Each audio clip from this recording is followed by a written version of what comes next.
하나님 아버지, 귀한 수요일 하나님 앞에 나왔습니다. 저희들 드리는 예배 기쁘게 흠양하여 주시고 저희들이 드리는 예배를 통해 오로지 하나님만 영광받아 주시옵소서. 감사드리오며 살아계셔서 역사하시는 예수님의 이름으로 기도합니다. 아멘. 오늘 우리가 같이 나눌 말씀은 신약성경이에요. 신약성경 요한복음 1장 3절에서 14절까지 말씀인데요. 요한복음 1장 3절에서 14절. 제 목소리 잘 들리시죠? 다행이에요. 다 찾으셨나요? 저하고 같이 교독할 건데요. 제가 먼저 3절부터 읽을게요. 만물이 그로 말미암아 지은 바 되었으니 지은 것이 하나도 그가 없이는 된 것이 없느니라. 빛이 어두움에 비치되 어둠이 깨닫지 못하더라.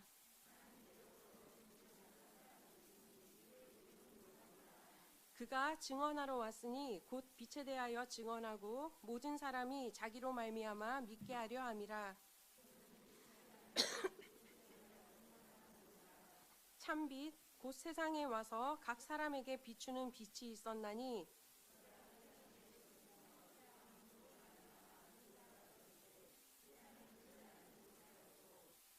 자기 땅에 오매 자기 백성이 영접하지 아니하였으나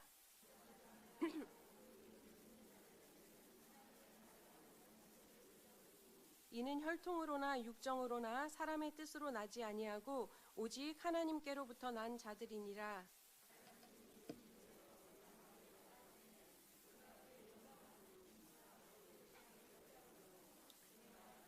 충만하더라. 아멘. 날씨가 많이 추워졌죠. 어저께 제가 이제 상담실에서 총 5분을 만났어요. 뭐 내담자하고 이제 그 외의 분들을 만났는데 5분들 다 목 폴라티 있잖아요. 폴라티에 패딩을 입고 오신 거예요. 그래서 제가 깜짝 놀라서 왜 이렇게 두껍게 입고 오셨어요? 그랬더니 다들 하시는 말씀이 목사님 상담실은 따뜻하네요. 그러더라고요. 칼바람이 분다고 그래요. 오늘부터 칼바람 부는 날이라고 그러죠. 그러면 우리가 이 칼바람 부는 날에 하나님 앞에 나왔으니까 우리의 마음의 온도를 한번 높여봤으면 좋겠는데요. 스킨십은 안 되잖아요. 그래도 비전체불에 있으니까 우리 약간 붙어있는 느낌은 좀 있어요. 그죠? 옆 사람을 쳐다보시고 어떤 눈빛으로 쳐다보느냐, 내가 줄 수 있는 가장 따뜻한 눈빛 있잖아요. 그 눈빛으로 쳐다보시면서 사랑합니다. 우리 좌우 옆 사람하고 인사하겠습니다. 사랑합니다. 사랑합니다. 되게 좋죠. 예. 제가 목소리가 약간 좀 잠겨 있죠. 예, 원래 이제 옥구슬 같은 목소리를 들려드려야 되는데 가을 겨울이면 저와 항상 동행하는 친구가 있어요. 감기가 있어가지고 목소리가 덜 풀렸어요. 그래도 뭐 제 목소리니까 아름답게 들어주시길 바랍니다. 감사합니다. 사람의 이제 체온을 높이는 방법은 사실 여러 가지가 있잖아요. 우리가 날씨가 추울 때 어떻게 하면 체온이 올라가는가? 혼자서 막 뜀박질을 해도 체온이 올라가죠. 팔딱팔딱 뛰면요. 그리고 때로는 이제 두꺼운 옷을 입으면 또 체온이 올라가기도 하고요. 또 때로는 예상치도 못했는데 어떤 사람이 쓱 다가오더니 사랑합니다, 축복합니다 그러면 마음의 온도가 올라가면 또 체온이 올라가기도 하잖아요. 사실 또 가장 좋은 방법은 사실 어디예요? 우리가 어디에 나가면 제일 따뜻해져요? 햇빛. 그죠? 햇빛 쪽으로 나가면 가장 따뜻해지잖아요. 제가 예전에 스웨덴에서 1년 정도 살았었어요. 스웨덴에서 살면서 되게 신기한 걸 많이 봤단 말이에요. 거기는 이제 북유럽이에요. 그러니까 우리나라하고 완전 문화도 다르고 뭐 이제 생김새도 당연히 다르겠죠. 근데 그 나라에서 되게 신기한 거를 몇 가지를 봤는데 정말 신기했던 것 중에 하나가 뭐였냐면 여름이 된 거예요. 여름이 되니까 햇빛이 지지가 않아요. 햇님이 계속 떠 있어요. 백야. 들어보셨죠? 백야. 직접 봤어요. 제가 확인하려 처음 이제 스웨덴 가서 확인해 보려고 새벽에 4시에 나가보고 다시 5시에 나가봤는데 진짜 해가 어느 정도가 되냐면 오후 새벽 3시에서 4시, 5시 그 정도 되면 살짝 어스름해져요. 우리 요즘에 7시 정도 날씨 햇빛 있잖아요. 그 정도 됐다가 다시 해님이 짱 하고 떠올라요. 그런데 그 백야만 되면 사람들이 어떻게 하는 줄 아세요? 여름이 되면 낮이 되면 사람들이 이 나시 있잖아요. 나시를 입고 풀밭에 다 눕는 거예요. 일광욕을 해요. 제가 이제 거기 스웨덴에서 섬겼던 교회가 이제 임마누엘 교회라고 스톡홀름에 있어요. 그런데 거기에는 세 그룹이 같이 한 교회를 이루고 있는데 스웨덴 그룹의 목사님들이 계셨고 또 교인들도 스웨덴 그룹이 있었고 인터내셔널 그룹이라 그래서 미국 목사님들 전도사님들이 계셨고 또 미국 교인들이 계셨고요. 코리안 그룹이라 그래서 이제 저희들 같은 이제 한국 사람들이 있었단 말이에요. 저희 그룹이 제일 작기는 했어요. 그런데 제 사무실 옆에 이제 50대 중반이 넘어가신 스웨덴 할아버지 전도사님이 계신 거예요. 그래서 맨날 점심 먹고 나면 똑똑똑 두드리면서 미라 나가자. 너무 날씨가 좋아. 일광욕을 해야 돼. 이런 날은 그렇게 하시는 거예요. 전 사실 햇볕 너무 많이 쬐면 온몸에 간지럽거든요. 그래서 그닥 좋아하지 않는데 맨날 끌고 나가시는 거예요. 되게 이해가 안 됐죠. 왜 저렇게 햇빛을 쫓아다니시나 라는 생각을 했는데 가을이 오고 겨울이 오면서 깨달았어요. 가을이 오고 겨울이 오면 스웨덴은 햇님이 안 떠요. 신기하죠. 아침이 됐는데 어스름해요. 우리 새벽 요즘에 5시, 6시 정도 어스름한 거 있잖아요. 그러다가 오후 3시, 4시 정도 되면 어느 정도 어스름해지냐면 우리 오전 7시 정도, 요즘 7시 정도가 살짝 밝아졌다가 다시 또 햇님이 져요. 신기하죠. 보이지가 않아요. 그래서 사실 스웨덴에서는 11월 달, 12월 달이 되면 되게 많이 민감해져요, 사람들이. 왜냐하면 햇빛을 보지 못하기 때문에 11월에 자살률이 제일 높은 달이에요. 그래서 보면 스웨덴 방송을 계속 켜놓으면 자살 예방에 대한 얘기, 힘들면 전화하세요, 뭐 이런 이제 광고가 엄청나게 많이 가거든요. 그 모습을 보면서 어떤 생각을 했냐면, 나는 사계절이 뚜렷한 한국에서 태어나서 한국에서 자랐기 때문에 햇빛의 소중함에 대해서 그렇게 알지 못했던 거예요. 그런데 스웨덴이라는 나라에 가서 살아보니까 햇빛이 이렇게 소중하구나. 사람이 빛을 만나는 게 되게 소중하구나라는 걸 깨달았어요. 그래서 스웨덴에서는 뭐를 하냐면 11월 달, 12월 달이 되면 촛불 있잖아요. 촛불 잔치를 엄청 많이 해요. 우리나라도 12월이나 1월 정도 되면 저기 서울의 청계천 같은 데서 루미나리에라는 거 빛의 축제 하는 거 아시죠? 그런데 그렇게 크게 하진 않지만 전부 다 요만한 촛불을 가지고 콘서트도 하고 그다음 사람들이 모여서 이제 교제도 하고 뭐 댄스 파티 이런 걸 되게 많이 하더라고요. 그래서 스웨덴은 보면 캔들 홀더라고 해서 촛불 넣는 요런 이제 통이 있거든요. 그런 게 되게 많이 발달되어 있어요. 또 한 가지 스웨덴의 특징이 있는데 제가 언제 스웨덴에서 살았냐면 2003년도에 살았었거든요. 2003년도에 살았는데 그때는 이제 제가 학교를 다녔기 때문에 장학금을 공부를 잘해서 받는 장학금 말고요. 학생이라서 받는 장학금이 있어요, 스웨덴은. 학생이라서 받는 장학금을 받고 다녔는데 문제는 그때 당시에 제가 한 120인가 130을 받았는데요. 그 학교 기숙사에서 살았어요. 기숙사에서 월세가 80만 원인 거예요. 그럼 50만 원밖에 안 남잖아요. 그러니까 우와, 50만 원이면 충분하다라는 생각을 했었어요. 그런데 스웨덴 가서 너무 배가 고픈 거예요. 너무 배가 고파서 뭘 먹을까 고민을 하다가 차마 스웨덴 전통 음식에 도전하지는 못하고 제가 맥도날드를 들어갔었어요. 자주 보던 아이니까 맥도날드를 들어가서 빅맥 아시죠? 제목이 뭐다? 빛이에요. 그래서 제가 얘기를 많이 한 건데요. 오늘 말씀 우리가 본문의 말씀이 나와 있지는 않지만 오늘 말씀 보면 요한복음 1장 1절에서 어떻게 표현하고 있느냐면 태초에 말씀이 계시니라 라고 이야기를 해요. 태초부터 로고스가 있었다 라고 얘기를 해요. 그런데 이 로고스는 두 가지 특징이 있다라고 얘기를 하는데 첫 번째 특징은 무엇이냐? 태초부터 하나님과 함께 계셨다라고 이야기를 하고요. 두 번째는 이 로고스 때문에 모든 만물이 태어났다라고 얘기를 해요. 여기서부터 제가 잡은 본문이거든요. 그러면서 그 다음 절에서 정말 중요한 이야기를 하고 있는데 무슨 얘기를 하고 있냐면 4절에 있어요. 그 안에 생명이 있었으니 이 생명은 사람들의 빛이라 라고 표현을 하고 있는 거예요. 이 로고스라는 것 안에 생명이 있었고 이 생명이라는 것은 바로 사람들의 빛이다 라고 나와 있어요. 말을 이해하기가 조금 어렵잖아요. 그래서 제가 메시지 성경으로 다시 읽어드리자면 어떻게 나와 있냐면 존재할 수 있도록 한 것은 바로 생명이었으니 그 생명은 삶을 유지하는 빛이었다 라고 얘기를 하는 거예요. 그 말은 바로 그건 거예요. 생명이 바로 빛이다. 같은 이야기다라는 것을 이야기하고 있다라는 거예요. 그러면서 5절에서부터 무엇을 얘기하고 있냐면 이 빛을 받아들이는 사람의 종류에 대해서 이야기를 하고 있거든요. 5절 말씀 한번 우리가 같이 읽어봤으면 좋겠는데요. 같이 읽어볼게요. 시작. 빛이 어둠에 비치되 어둠이 깨닫지 못하더라. 아멘. 빛이 비춰졌는데도 어떤 사람이 있다?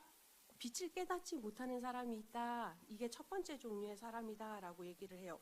여기서 보면 어둠이 깨닫지 못한다 라고 나와 있는데 좀 더 쉽게 영어 성경을 보면 이해한다 라고 나와 있어요. 빛이 어둠에 비쳤는데 어둠은 빛을 이해하지 못했다 라고 얘기해요. 그럼 빛이 있었다 없었다? 자신 있게. 그렇죠. 어떻게 하셨어요? 빛이 있었는데 어둠이 깨닫지 못했다라고 본문은 나와 있는 거예요. 빛은 항상 있었지만 어둠은 없었다라고, 어둠은 깨닫지 못했다라고 이야기를 해요. 저희가 올해 여름에 그 온라인 수련회 했었던 거 기억나세요? 온라인 수련회를 하면서 사실 코로나가 터져서 저희들이 각각 이제 뭐 추천지나 그런 거 주지 않고 다 이제 제공을 했었잖아요. 그런데 사실 우리 이제 가장 기발한 신재국 목사님이 팔당댐 근처에 되게 좋은 코스가 있습니다. 그래서 가족들끼리 한 바퀴 돌면 되게 좋습니다라고 얘기를 해서 담임 목사님께서 그러면 우리 교육자 전체가 한번 가서 탐방을 해보자. 그래서 코스를 정해줘서 교인들한테 제공을 해주면 훨씬 편하지 않겠느냐. 그래서 저희가 팔당댐을 가기로 했었어요. 가서 전기 자전거를 타기로 했거든요. 그래서 그 전날 이제 행정 목사님이 카톡을 보내신 거예요. 평상시에 복장으로 오십시오라고 카톡을 보냈어요. 그래서 제가 속으로 생각하기를 그래 그날은 청바지에 그냥 티셔츠 입고 가면 되겠다 생각했어요. 그런데 당일날 되니까 비가 올 것 같은 거예요. 구름이 엄청 많이 껴있고요. 햇님이 보이지 않더라고요. 그래도 혹시나 하는 마음에 팔토시하고 다 챙겨서 갔단 말이에요. 갔는데 팔당에 딱 내렸는데 비는 오지 않는 거예요. 담임 목사님이 그럼 한번 타보자 그러시더라고요. 제 생각에는 비가 보이지 않았으니까 원피스 입고 갔었거든요. 원피스 왜냐면 자전거 안 탈 거라고 생각해가지고 근데 다행히 원피스가 A라인이라서 편하게 탔는데 원피스에 여기 짧은 가디건을 입고 간 거예요. 팔토시도 끼지 않고 간 거예요. 탔어요. 자전거를, 전기 자전거를. 제 옆에 이제 제가 아무래도 여성이다 보니까 늦잖아요. 제 옆에 이제 김성광 목사님, 그다음에 정호필 목사님이 같이 막 셋이 타고 가고 있는데 약간 이상한 거예요. 너무 힘이 드는 거예요. 전기 자전거인데. 그러니까 이상하다. 힘이 든다. 그랬더니 성광 목사님이 목사님 이 정도 자전거면 하루 종일 타겠어요. 막 이러면서 달려요. 그래서 신기하다. 그냥 그러고 있었어요. 그런데 조금 지나다 보니까 제 팔이 너무 따갑고 간지러운 거예요. 그래서 제가 성광 목사한테 물어봤어요. 목사님 혹시 팔이 간지럽거나 따갑지 않으세요? 그러니까 안 그렇대요. 목사님 기분 탓이래요. 그러니까 내 기분 탓인가 보다. 그냥 그랬어요. 그러니까 정호필 목사님한테 물어봤더니 정호필 목사님이 긴팔 입고 계셨거든요. 그러니까 자기는 모르겠대요. 그래서 모르나 보다. 그냥 내 기분 탓이려니 하고 갔다가 첫 번째 진들하고 만난 거예요. 이제 먼저 가시는 우리 교육자들하고 같이 만나서 쉬는데 아무래도 자꾸 따갑고 간지러운 거죠. 근데 멀쩡해요. 멀쩡해서 김기한 전도사님한테 제가 물어봤어요. 전도사님 혹시 가렵거나 따갑지 않아요? 그러니까 안 따갑대요. 전혀. 목사님 기분 탓인 것 같아요. 그래서 내 기분 탓인가? 그러니까 제가 또 한 명을 더 물어봤어요. 강준호 목사님한테도 물어봤더니 아니라는 거예요. 그러니까 내가 기분 탓인가 보다. 그리고 그냥 한 2시간 반을 타고 교회 왔다가 이제 집으로 갔어요. 퇴근을 해서 너무 피곤하니까 샤워를 하고 자야 되겠다. 그리고 샤워를 하고 나왔는데 기겁을 한 거예요. 두 팔이 완전 시뻘겋게 일어나서요. 화상이 입은 거예요. 화상 1도, 2도. 알로에 젤, 깜짝 놀랐죠. 알로에 젤 바르고 약 바르고 그렇게 한 일주일 넘게 고생했었거든요. 그거를 보면서 제가 깨달은 게 한 가지 있는 거예요. 분명히 자전거 탈 때 토시를 제가 챙겨갔었어요. 제가 약간 피부가 약하기 때문에 알고 있어서 토시를 챙겨갔는데 제 눈에 햇빛이 분명히 보이지 않았었거든요. 그래서 괜찮으려니 생각했더니 안 괜찮았던 거죠. 첫 번째 사람이 바로 이런 거예요. 햇빛이 있는데 내 눈에 보이지 않으니까 깨닫지 못하는 것, 이해하지 못하는 사람인 거죠. 그러면 두 번째 사람은 어떤 사람이냐? 바로 그 밑에 나와 있어요. 누구냐? 그러면 6절에 나와 있거든요. 6절에서부터 8절까지 얘기를 하는데 하나님께로부터 보내심을 받은 사람 누구? 바로 맞아요. 요한에 대해서 이야기를 하고 있는 거예요. 이 요한은 어떤 사람이냐? 다른 사람이 아니라 자기가 빛은 아니다. 그러나 빛에 대해서 알지 못하는 사람들에게 빛에 대해서 증언하는 사람이다라고 이야기를 하고 있는 거예요.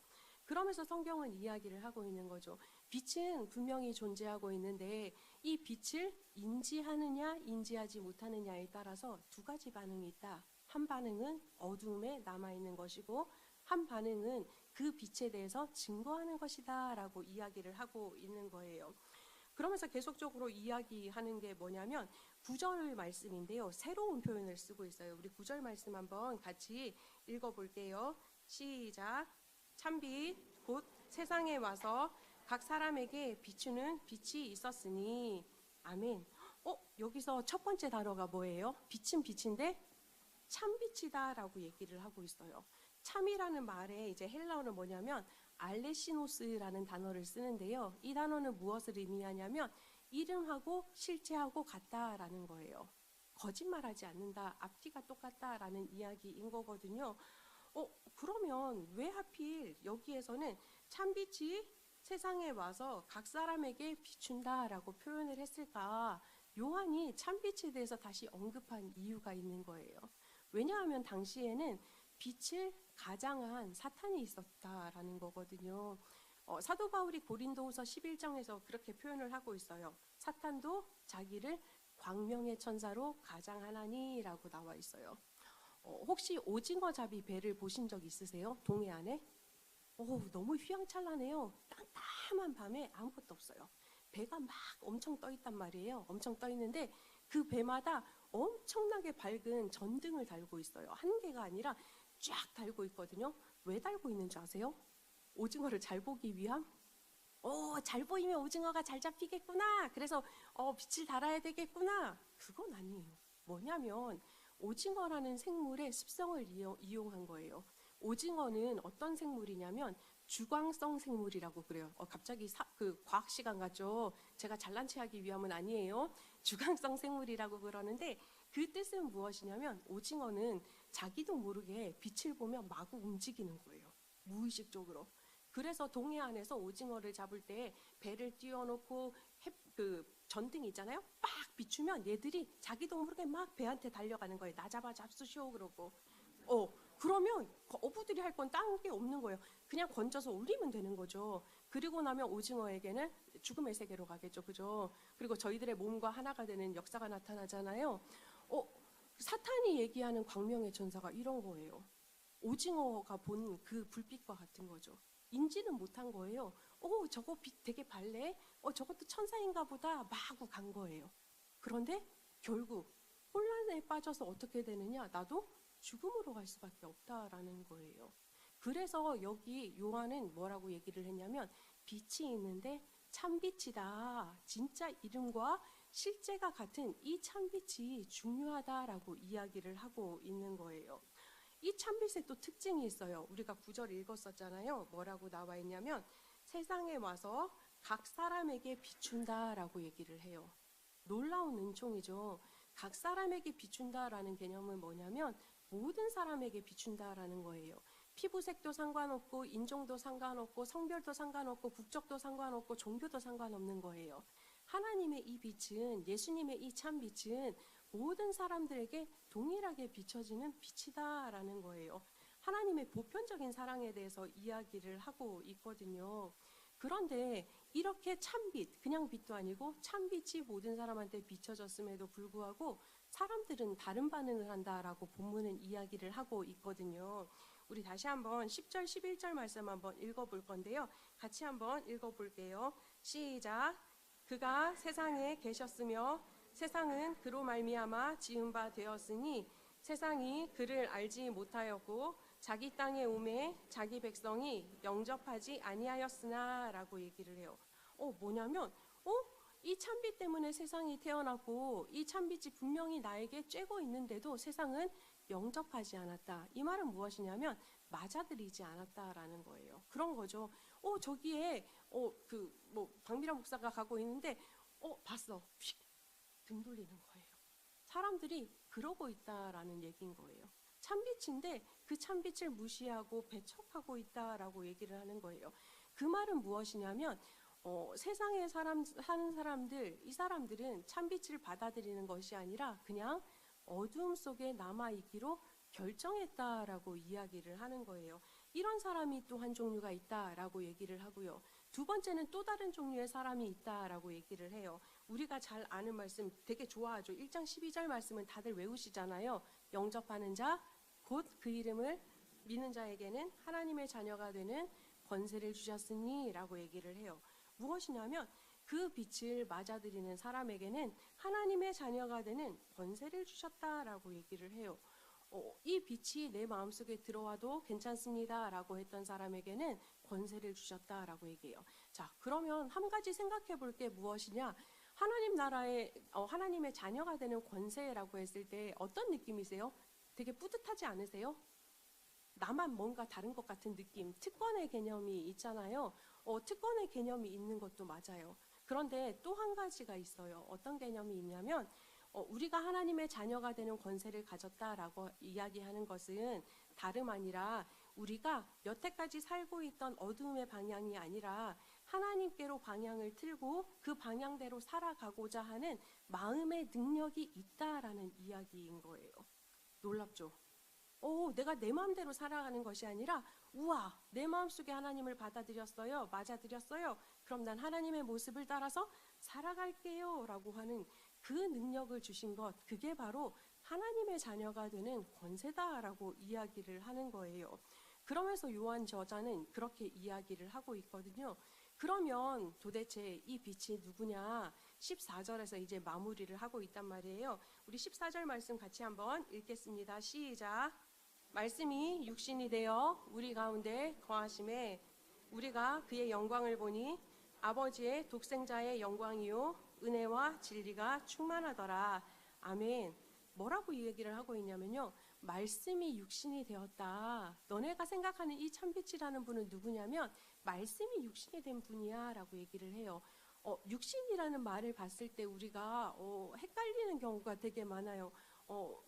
우리가 뭐 사순절 되면 항상 예수님 나 때문에 십자가 돌아가셨죠. 얼마나 고통스러웠을까요? 되게 고민을 하잖아요. 그리고 되게 회개도 하고 하는데 이 육신이라는 것 자체에 대해서 좀 더 깊이 알려면 원어를 보시면 좋은데 원어를 볼 수는 없죠, 그죠? 저도 보기 어려우니까요. 원어에서는 뭐라고 쓰여 있냐면 사락스라고 나와 있어요. 이 개념은 뭐냐면 우리와 동일하게 연약함도 있고 부서질 수도 있고 유혹도 받을 수 있고 지극히도 상처받기 쉬운 인간의 육체의 존재를 입고 온 사람이다라고 이야기를 하는 거예요. 비록 참빛이시고 이 참빛이 우리를 위해서 이 땅에 오셨고 모든 사람에게 펼쳐져서 보여지지만 너네들의 눈에 보이는 것은 어떤 참빛이냐? 우리와 동일한 육체를 가진 그분이 바로 우리가 믿어야 되는 참빛이다라고 이야기를 하는 거예요. 그런데 그 참빛은 어떤 분이냐? 우리와 동일한 육체를 가지고 있지만 우리와의 차이점은 따로 있다. 무슨 차이가 있느냐? 그분을 바라볼 때 그분의 삶 속에서 보여지는 것은 우리들의 모습이 아니라 하나님의 영광이 보여질 것이다 라고 이야기를 해요. 이 하나님의 영광이 보여질 것이고 이분을 통해서 우리가 볼 수 있는 것이 무엇이냐? 그분 속에 있는 은혜와 진리가 충만함을 우리가 볼 수 있다라고 이야기를 해요. 여기서 말하는 은혜라는 것은 무엇이냐면 다들 아시죠? 카리스라고 얘기를 하잖아요. 그냥 한없이 받을 수 있는 거, 내가 어떤 자격이 있어서 혹은 내가 어떤 일을 해서 받을 수 있는 것이 아니라 그냥 하나님께서 주시는 것, 선물로 주시는 것이요. 그 은혜가 우리가 그 말씀이 육신이 되어서 오신 그분을 통해서 누리게 될 것이다 라고 이야기를 하는 것이고요. 또 진리가 그 속에 충만하다라고 이야기를 하는데 여기서 말하는 진리라는 것은 무엇이냐면 하나님께서 원래 우리의 모습을 창조하셨을 때 우리가 얼마나 소중한 사람이고 또 하나님께서 우리를 얼마나 귀하게 여기시는 사람인지를 우리는 알고는 있잖아요. 그런데 세상에서 살다 보면 우리가 그 사실을 잊어버리고 살 때가 많잖아요. 그죠? 제가 최근에 어떤 이제 그 선생님이랑 얘기를 하다가 그 얘기를 들었어요. 선생님이 그 얘기를 하시는 거죠. 목사님, 학부모님들이 어떠신 줄 아세요? 그래서 어떠세요? 그랬더니 유치원, 초등학교 때까지 학부모님들은 자기 아이가 천재인 줄 안다는 거예요. 그런데 그 학부모들을 쭉 만나다 보면 중학교 때부터는 겸손해지고 최정점은 대학교와 그 다음에 이제 직장을 가지고 결혼을 하게 되면서부터 정점을 찍어서 겸손해진다라고 얘기를 하더라고요. 근데 저도 사실 그런 경험 많이 했거든요. 상담을 하면서도 또 많이 그런 경험을 했고, 또 저도 이제 뭐 교인들을 만나면서 그런 경험을 많이 했는데, 그 이야기는 무엇이냐? 왜 요즘에 초등학교 등수대로 안 나오는 거 아시죠? 등수가 없어요. 저희 때는 수음이양가 있어가지고 숫자가 있었고 양자가 있었고 얘가 양양인가 아니면 수양인가 뭐 이런 얘기 했었단 말이에요. 근데 등수가 없으니까 깨닫지를 못하는 거예요. 그러나 중학교 때부터 겸손해진다라는 이야기는 뭐냐면 등수가 매겨진다라는 이야기인 거죠. 그죠? 예, 등수가 매겨진다라는 것은 무엇이냐? 내가 내 존재 자체가 귀하고 내 존재 자체가 아무리 소중해도 학교 영어가 좀 떨어지고 산수가 좀 떨어지고 과학이 좀 떨어지면 나는 귀한 존재가 안 된다라는 얘기인 거거든요. 부모님들도 그러시잖아요. 어구 내 새끼 밥 잘 먹네 최고네 안 그러시잖아요. 공부도 안 하면서 밥만 먹고 뭐 이런 얘기 되게 많이 하죠. 밥 좀 작작 먹어라. 밥을 사랑하는 것만큼 공부를 사랑해. 뭐 이런 얘기 안 하시나요? 제가 만나는 많은 학부모님들은 그러시던데 여기 계신 우리 교인들은 안 하시는 거로 그 얘기 어쨌든 우리가 그렇게 살면서 나의 소중함이나 나의 가치에 대해서 알지 못하지만요 그 말씀이 육신이 되어서 오신 이분의 앞에 서면서 이분의 거울에 비춰지면서 내 존재의 귀중함을 깨닫게 된다라는 거예요. 아, 이분이 아무것도 아니었던 나를 위해서 자신의 생명을 들이셨고 자신의 피를 흘리셨구나. 그렇게 나를 구원해 주신 존재가 바로 나구나. 회복하게 해주시는 분, 바로 이분이 참빛이다라고 요한은 이야기를 하고 있다라는 거죠. 사랑하는 부천동강교회 가족 여러분, 빛은 언제 되게 뚜렷하게 보이는지 아세요? 오늘 그 동주 목사님 되게 왔다 갔다 두 개나 지금 조명을 비춰줬잖아요. 왜 조명을 비춰준지 아세요? 아, 여기도 보이네요, 제 얼굴이. 맨 처음에 제 얼굴 되게 어두웠잖아요, 그죠? 근데 한 개가 비추니까 조금 더 밝아졌고 또 다른 하나가 들어오니까 더 밝아졌죠. 빛의 가치는 언제 나타나냐면 어두울 때 나타나요. 가장 뚜렷하게 보이거든요. 요즘 세상에서 보자 그러면 우리가 하늘에서 혹시 별 보신 적 있으세요? 많이 못 보거든요. 서울과 이 부천은 제가 밤에 하늘을 잘 못 봐서 모르겠지만 서울 하늘에서 가장 반짝이는 별은 어떤 별인지 아세요? 인공위성이에요. 그냥 우리가 생각하는 반짝반짝 작은 별 그 별 아니거든요. 그런데 시골만 가도 어떤 별을 볼 수 있느냐? 자연적인 별을 볼 수 있는 거예요. 왜냐하면 서울과 경기도에는 인공적인 빛이 너무 많은 거예요. 가로등이며 네온 사인이며 뭐 이제 뭐 여러 가지 빛들이 되게 많잖아요. 가게에서 나오는 빛이며 그러다 보니까는 우리가 자연적인 빛을 보지 못한다라는 거예요. 또 빛의 특징이 한 가지 있어요. 오롯이 깜할 때만 빛이 보이는 거죠. 또 한 가지 특징은 뭐냐면 이 빛은 모든 사람들에게 공평하게 주어진다라는 거예요. 내가 빌 게이츠라고 해서 빛을 100만 배 더 많이 받고 내가 박미라라고 해서 빛을 1로 받는 게 아니다라는 거예요. 어느 곳에 있든지 간에 빛은 동일하다라는 이야기인 거고요. 또 한 가지는 무엇이냐면 빛의 특징은 무상이에요. 혹시 돈 내고 햇빛 받는 분 계세요? 아무도 없으시잖아요. 혹시 햇빛을 달라고 강구하신 적 있으세요? 없잖아요. 그런데 하나님께서 무상으로 주시는 게 바로 햇빛이다라는 거예요. 또 한 가지 빛의 특징이 있어요. 내 눈에 비록 보이지 않을지라도 제 팔이 화상을 입었던 것처럼 빛은 존재한다라는 거예요. 이게 자연적인 빛의 특징이거든요. 그런데 참빛으로 오신 예수님도 마찬가지다라는 거예요. 참빛으로 오신 이 예수님도 어떤 분이시냐? 모든 사람들에게 동일한 은혜를 베푸시고요. 모든 사람들이 암흑 속에 있을 때 가장 뚜렷하게 보이시는 분이 바로 하나님이신 거죠. 우리도 예수님 믿지만 평시 때 예수님을 많이 믿으세요? 고난 속에서 예수님한테 더 매달리세요? 좀 부끄럽지만 고난 속에서 매달리잖아요. 왜냐하면 내 눈이 내 앞이 보이지 않을 때 내가 어떻게 해야 될지 모르는 그 암흑 속에서 찾게 되는 분이 바로 예수님이시다라고 하는 거죠. 그리고 또 한 가지는 우리들이 평시를 살아가면서는 사실은 예수님이 계신지 안 계신지에 대해서 인지를 많이 안 하고 살아갈 때가 많잖아요. 그러나 한 가지 분명한 사실은 빛이 내 눈에 보이지 않지만 모든 곳에 있는 것처럼 이 참빛 대신 예수님도 내 눈에 보이지 않지만 내가 내 눈에 보이지 않지만 내 눈에 보이지 않지만 빛이 삶 속에서 날마다 스펙터클하게 경험하지는 못하지만 내 삶 속에 움직이고 계신다라고 하는 사실인 거죠.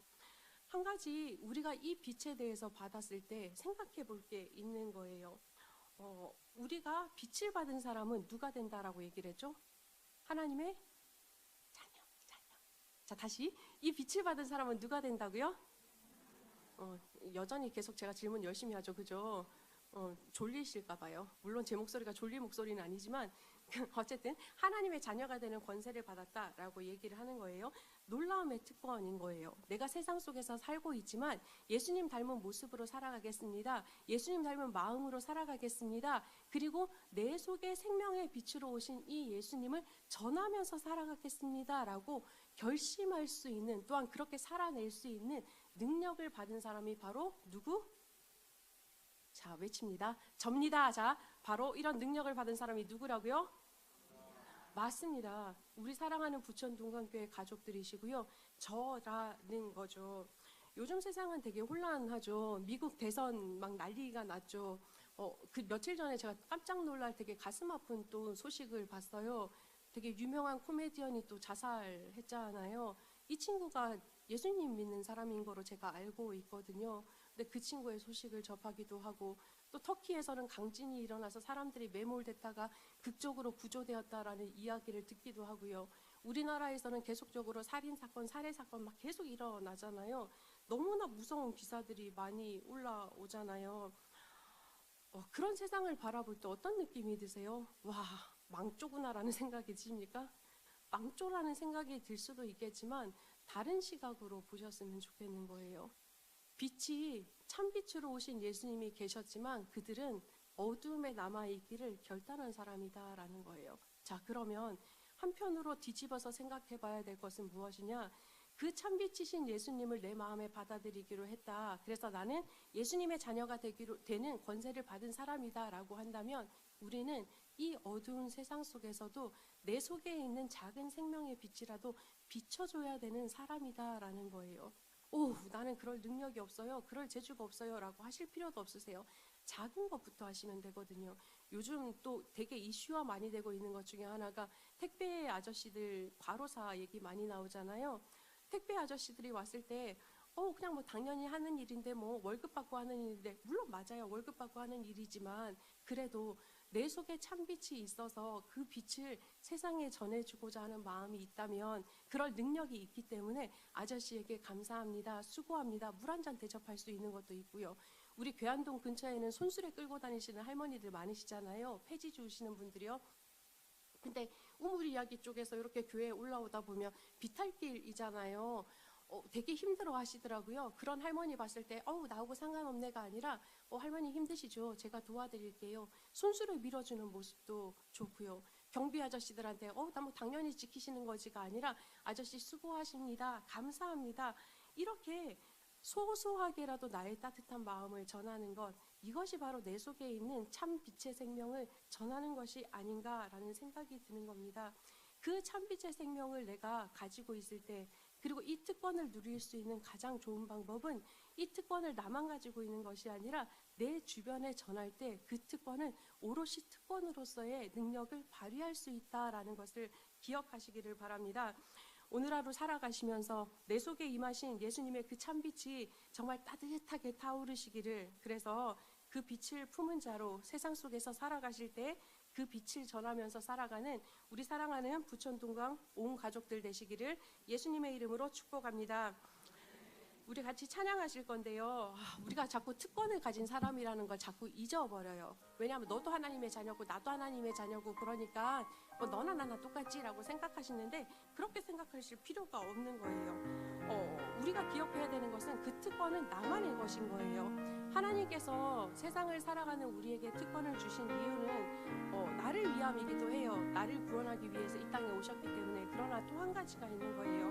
나뿐만 아니라 내가 만나는 모든 사람들에게 하나님의 나라를 전하라고 하는 것, 그것이 바로 우리가 특권받은 사람으로서의 해야 할 일이다라는 것을 기억하셨으면 좋겠어요. 그러면 우리가 어떻게 이 특권을 전할 것인가 고민되잖아요. 내 힘으로는 할 수 없고 내 능으로는 할 수 없는 거예요. 그러면 누구의 힘으로 가능하냐? 바로 예수님의 힘으로 가능하거든요. 예수님의 손이 진짜 내 손이 되고 예수님의 발이 진짜 내 발이 되고 예수님의 심장이 내 심장이 되면 정말 그 특권을 전하면서 살아갈 수 있겠습니다라는 그 마음의 찬양인데요. 정말 그 마음을 품으시고 우리 같이 주의 손에 나의 손을 포개고 찬양하기로